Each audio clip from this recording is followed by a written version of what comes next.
గురువు అయిన ఈశ్వరుడే కారణమై ఉన్నాడు. ఆయనకు ఆకారం ఉండదు. ఆకారముగా కలిగినటువంటి శరీరాన్ని నిరాకారుడైన ఈశ్వరుడు అనే గురువు ఆవరణ చేసుకొని ఉండాలి. ఆవరణములో నిరావరణంగా ఉన్నటువంటి ఈశ్వరుడి పైన ఆవరణంగా ఉండే శరీరము ప్రపంచము కనపడతానే ఉంటాయి,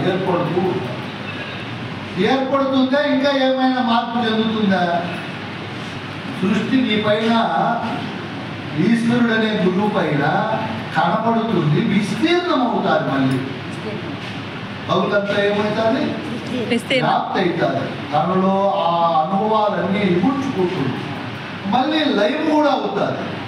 ఇట్లా సృష్టి స్థితి లయాలకు కారణమైనటువంటి ఆ ఈశ్వరుడు తస్మై నమో విఘ్న నివారణాయ. ఎందుకు నేను నమస్కారం చేస్తున్నా? ఈ సృష్టి స్థితి లయాలు ఎక్కడైతే జరుగుతున్నాయో ఆ ఈశ్వరుడే కారకుడని ఆయనకు నేను నమస్కారం చేస్తున్నాను. ఊరికే నమస్కారం చేయలే. నమస్కారం అంటే తనను తాను సమభావనతో దానికి అర్పించుకోవడం. మీరు గురువుకు నమస్కారం చేస్తారు. నా ఆకారం అంతా మీకు సమర్పిస్తున్నాను నాతో సహా అని అర్థం. దాంట్లో అర్థం స్వామి మీకు నా నమస్కారం అంటే ఏమని అర్థమో? సర్వము మీకే, నాతో సహా అన్ని నీకు నేను సమర్పిస్తున్నాను అని. ఇక్కడ తస్మై నమో విఘ్న నివారణాయ. ఈ సృష్టి స్థితి లయాలకు ఏ ఈశ్వరుడైతే కారకుడై ఉన్నాడో, ఎవరైతే ప్రధాన పురుషుడై ఉన్నాడో, ఎవరైతే ఈ సృష్టిలో ఉన్నటువంటి సమస్తానికి అధిపతి వేదాల చేత ఉపనిషత్తుల చేత శ్లాఘింపబడుతున్నాడో ఆ మహానుభావుడు విఘ్న నివారణాయ. నాకుండే విఘ్నాలన్నీ లేకుండా చేస్తారు. మీకేమేమి విఘ్నాలు ఉన్నాయి?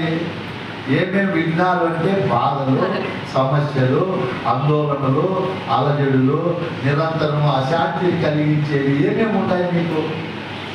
ఏమేమి ఉంటాయి మరి మీకు?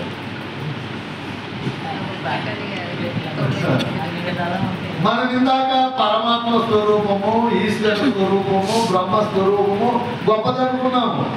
అది గొప్పదే కాదని చెప్పాల. అయితే తన గొప్పతనం తాను గుర్తించే వరకు అనేక విఘ్నాలు ఉన్నాయి. దానికి అనే సృష్టిలో ఎవరికి లేవు ఆ బాధలు. సూర్యుడికి లేవు, చంద్రుడికి లేవు, పంచభూతాలకు లేవు, ఎవరికి లేవు. ఏమేమి బాధలు ఉన్నాయి?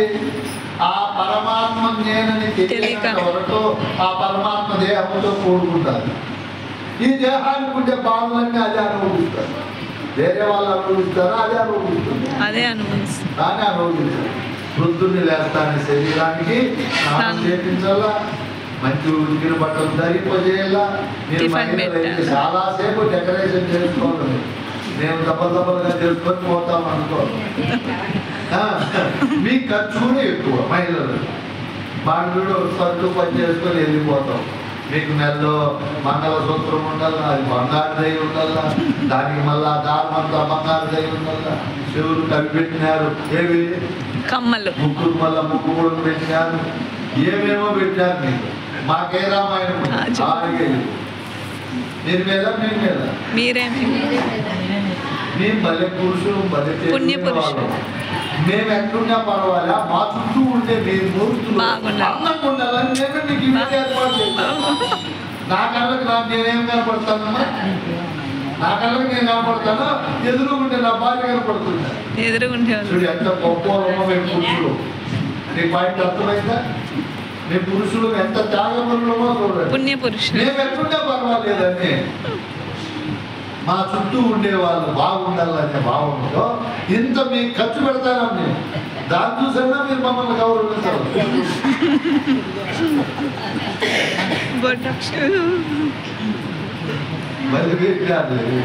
ఈ విధంగా ఈ నేననే పరమాత్మ ఈ దేహానికి ఇంత సేవ చేయాలి. ఇంతటితో అయిపోయిందా? దాని పని లేదు. పని చేస్తా ఉంది. సేవ కాపాడుకోగలుగుతుందా? కాపాడుకోలేదు. తల్లుకి రాకుండా చేసుకోగలుగుతుందా? అంతెందుకు తుమ్ములు రాకుండా చేసుకోగలుగుతుందా? చేసుకోలేదు. ఇవన్నీ వచ్చినప్పుడు ఎవరు బాధపడేది? నేను పరమాత్మే. శరీరంతో బాధపడాలి, ప్రాణంతో బాధపడాలి, మనస్సుతో చెప్పలేని బాధలు. ఎన్ని బాధలు అంటే అన్ని బాధలు ఈ మనస్సు. ఇవన్నీ అయిపోతే ఇంకా ఇది పాశాలు పెట్టుకుంది. ఇదే ఈ పరమాత్మే తల్లి, తండ్రి, సతులు, సుతులు, మిత్రులు, ధనము, సహోదరులు, దేహమనే అష్టపాశం కూడా అమరి బంధములచే తగిలి ఇవే ఉంటాయి. వీరికి ఇంకా ఉపవాసాలు ఉంటాయి. అత్త మామూలు తాపత్రయాన్ని చేసి తగిలి సాధు సజ్జన సంగతి సొంతలేక మోక్ష మార్గం ఎవరో పెట్టినారు. వారం రోజులు హాయిగా ఫ్యాన్లో పక్క అంత అందంగా తీర్చిదిద్దినారు. పెట్టింది పెట్టకుండా టిఫన్లు భోజనాలు అన్ని పెడతారు. సాధువులు సత్పురుషులు వచ్చినారు. రాత్రి ఎంత వస్తారా? రానే రాదు. ఆడ జాతర జరుగుతూ ఉంది, ఆడ తిరణాలు జరుగుతూ ఉంది, ఆడ పుణ్యక్షేత్రాలు పోయేస్తున్నామంటే వాటికి పోతారు. కానీ ఇక్కడికి రమ్మంటే రాదు. ఇన్ని విఘ్నాలను ఇదే కలిగించుకుంటా ఉంది, బాధలు పడతా ఉంది.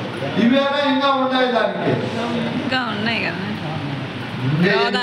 చెప్పే ముందే నాయన జనన మరణాలు ఉన్నాయి. దేనికి? ఆ పరమాత్మకి. ఆ పరమాత్మ దానితో పరమాత్మ గమ్మున ఉండకుండా బీడీలు సృష్టించుకునేది, సిగరెట్లు అంటారు, సారాయి బ్రాంతి తయారు చేసుకునేది ఎవరు చేసిండేది?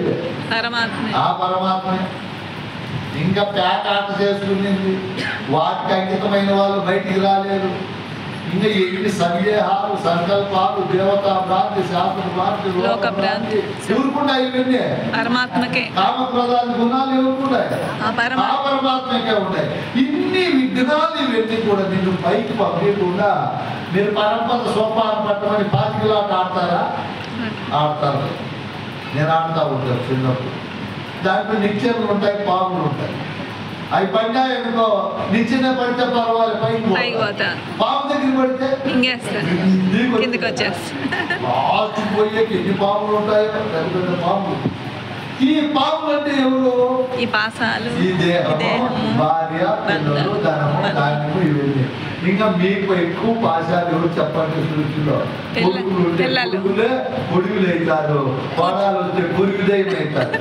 సత్సంగంలో గిత్సంగంలో వాళ్ళు వేసే పాశాలకి తట్టుకోలేరు. ఇంకా కంపెనీ నుంచి వస్తారు కొంతమంది మనవ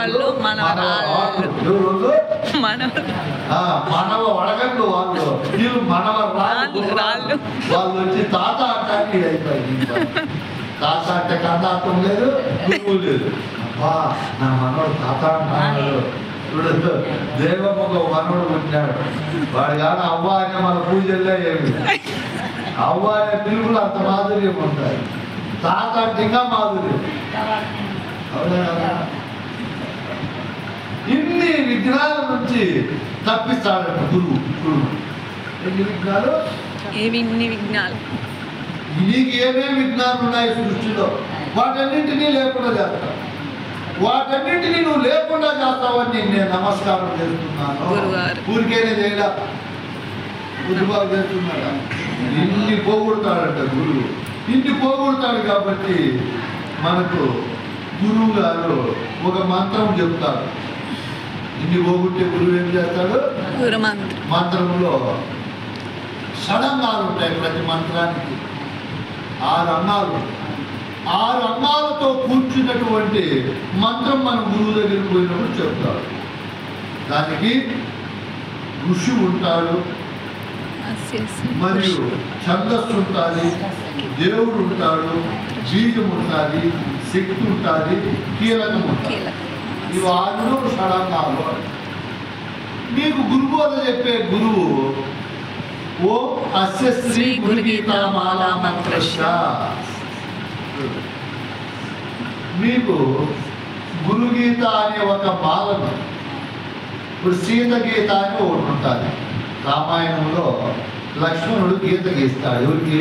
సీతకి. సీత, నువ్వు దాటిపోవద్దమ్మా, నేను హద్దులో ఉండే వరకు నేను ఎవరు ఏం చేసుకోలేదు, దాటిపోయినావు అనుకో లేకపోతే ప్రమాదాలు వస్తాయి, భద్రపడి. ఆయనకు మాట ఇచ్చింది. ఎవరికి? లక్ష్మణ. సరేలే లక్ష్మణ. ఆయన ఎవరో వచ్చాడు, సన్యాసిగా వచ్చాడు మహానుభావుడు. భిక్షాందేవి అన్నాడు. ఆ లైట్ లోపల నుంచి భిక్షిస్తే నేను తీసుకొని బయటకు వచ్చి అన్నాడు. ఎవరు? సన్యాసి. ఆ సన్యాసి. ఆమె లక్ష్మణుడికి ఇచ్చిన మాట గుర్తు వస్తుంది మొదట్లో.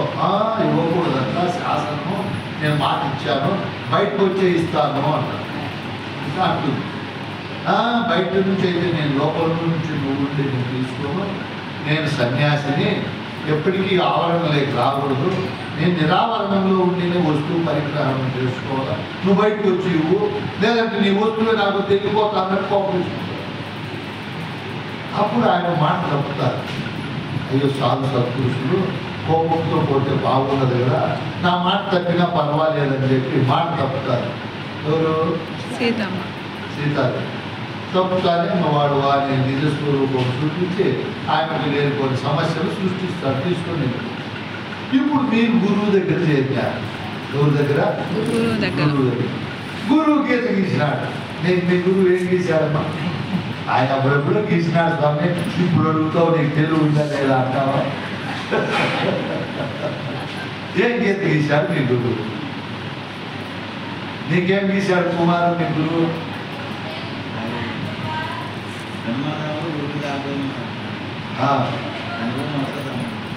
దాని పోయినావా?